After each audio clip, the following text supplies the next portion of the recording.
Unicorn ताकतवर होता जा रहा है।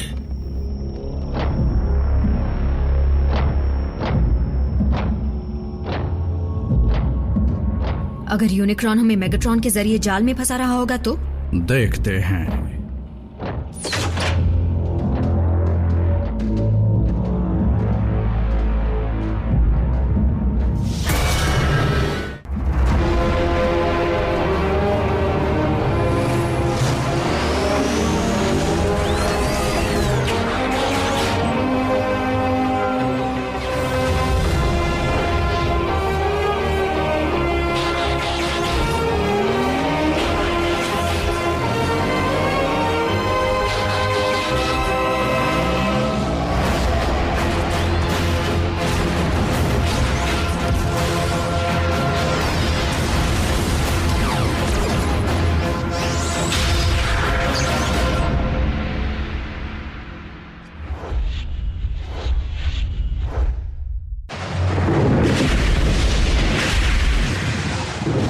भर में 60 से भी ज्यादा वोल्केनोज फट चुके हैं और होनोलुलु में 6 इंच तक बर्फबारी हुई है।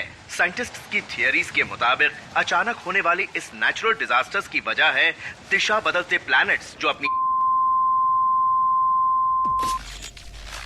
तो चलो कोई गेम खेलते हैं। बस बहुत हुआ। तुम कहाँ जा रहे हो? दुनिया भर में हाहाकार मचा है और मैं हाथ पर हाथ धरे बैठा हूँ। और इसे रोकने के लिए तुम कर भी क्या सकते हो? हाँ, कुछ भी। पेंटागन में सोल्जर्स को तैयार करूंगा, उस राक्षस को मारने का प्लान बनाऊंगा। क्यों ना ये काम तुम ऑप्टिमस पर छोड़ दो? तुम्हारा मतलब ऑप्टिमस और मेगाट्रॉन? इस संगठन से कोई भी खुश नहीं है एजेंट फाउलर, यहाँ तक कि मैं भी नहीं। फिर भी उन दोनों के दोबारा एक साथ आ जाने से जो क्या दोबारा मतलब? मेगाट्रॉन एक ऑटोबॉट था, ऑप्टिमस डिसेप्टिकॉन थे। ऐसा कुछ नहीं था, लेकिन खुशहाली के जमाने के आखिरी कुछ दिनों में साइबरट्रॉन पर एक ऐसा वक्त था जब ऑप्टिमस और मेगाट्रॉन दोनों जिगरी दोस्त थे। याद है मैंने बताया था कि ऑप्टिमस शुरू से ही प्राइम नहीं था। वैसे उसका नाम भी ऑप्टिमस नहीं था, वो एक क्लर्क था, आयाकॉन हॉल में दस्तावेज संभालने वाला। उसका नाम था ओरायन पैक्स। लेकिन साइबरट्रॉन के इतिहास के बारे में जानने के बाद वो ऊंचे स्तरों पर फैले भ्रष्टाचार और भेदभाव को लेकर बहुत फिक्रमंद हो गया था। ओरायन पैक्स के दिमाग पर एक ग्लैडिएटर के शब्दों और विचारों ने गहरी छाप छोड़ी थी। वो ग्लैडिएटर जिसने गुजरे 13 प्राइम्स में से एक पर अपना नाम रखा था मेगाट्रोनस। मेगाट्रोनस ने साइबरट्रॉन के नेताओं के खिलाफ आवाज उठाई और हर साइबरट्रोनियन को समान हक देने की मांग की। बड़ी तेजी से उस क्रांतिकारी ग्लैडिएटर के साथी बनते गए, जिसमें साउंड वेव भी शामिल था।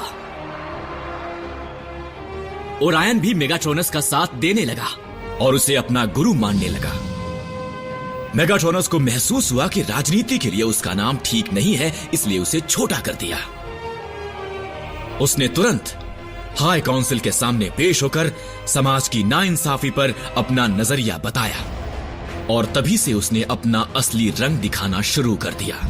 उसने जोर जबरदस्ती से पुराने रक्षक को निकलवा दिया और खुद को अगला प्राइम होने का हकदार बताया। लेकिन ओरायन का मानना था कि इंसाफ हिंसा के जरिए हासिल नहीं किया जा सकता। ओरायन की बातें सुनकर काउंसिल की आंखों पर पड़ा पर्दा उठ गया। खुशहाली के जमाने के खत्म होने के बाद पहली बार कोई ऐसा मिला जो प्राइम बनने के लायक था। लेकिन उस सम्मान को सिर्फ वही हासिल कर सकता है जो मैट्रिक्स ऑफ लीडरशिप को खुद में समा सके। उसका ख्वाब टूट गया। मेगाट्रॉन ने बेदर्दी से ओरायन और काउंसिल के साथ नाता तोड़ दिया और उन सब के खिलाफ जंग छेड़ दी जो उसके खिलाफ गया। उसने अपने साथियों की एक फौज बनाई जिसका नाम रखा डिसेप्टिकॉन।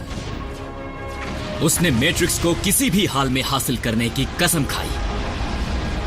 वो जंग साइबरट्रॉन को खा गई और उसका जहर उसके कोर तक फैल गया। ओरायन कोर को ठीक करने की उम्मीद लेकर वहां पहुंचा और इत्तेफाक से हमें जिंदगी दान देने वाले प्राइमस के पास पहुंच गया। बीमार प्राइमस ने ओरायन की बड़प्पन और समझदारी को भांप लिया और उसे मैट्रिक्स देकर इज्जत बख्शी। ओरायन पैक्स खुश भी था और हैरान भी, और उसी दिन से वो बन गया ऑप्टिमस, हमारा इकलौता प्राइम। तो ऑप्टिमस को साइबरट्रॉन के कोर से मैट्रिक्स मिला और अब वो उसे अर्थ को सौंपने वाला है। लेकिन मेगाट्रॉन मैट्रिक्स को हासिल करने के लिए इस मौके का फायदा क्यों नहीं उठा रहा है? क्योंकि इस प्लेनेट को बचाकर ही वो इस पर हुकूमत करने का ख्वाब पूरा कर सकता है। उसने ये बात खुद कही थी, और इसीलिए हम डिसेप्टिकॉन्स के लीडर पर भरोसा नहीं कर सकते।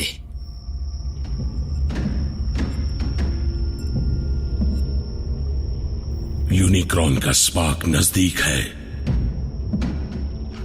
पहले तुम।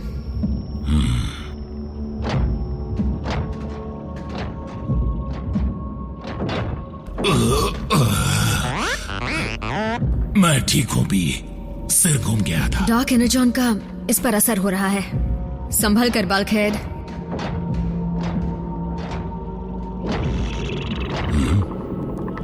वो हमें रोकना चाहता है।